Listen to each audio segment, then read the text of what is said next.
Hello, and welcome to Rehab at Home with Medel.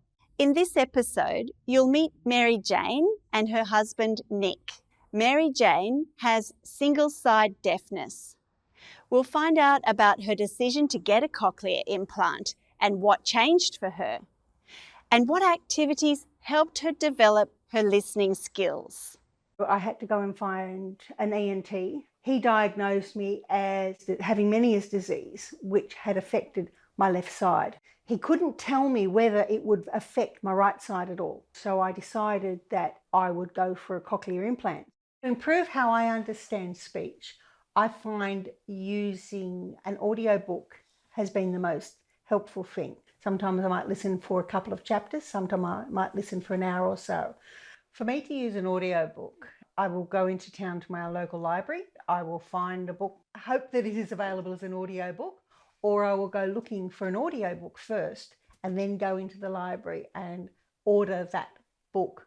One of the benefits I find is that I can stream it direct to the audio processor. Therefore, my other side, which hears, is not doing any of the work. The more you listen, the better it gets.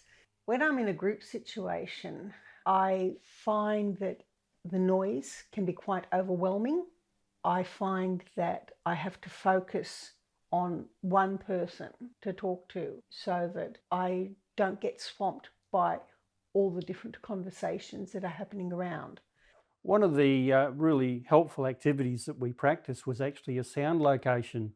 And what we would do is Mary Jane would sit in the room and I would move around the room and make sounds that she would recognise from different locations so she could identify where the sound was coming from.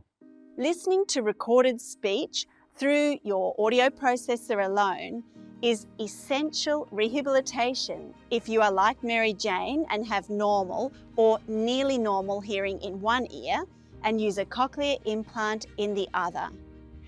Mary Jane showed us how she listens and reads at the same time to teach her brain to recognise the words. This helped her work towards the goal of understanding conversation when in a group.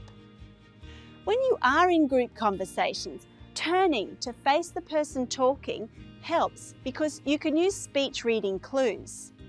Nick showed us a simple activity he does with Mary Jane to practice this skill. Thanks for watching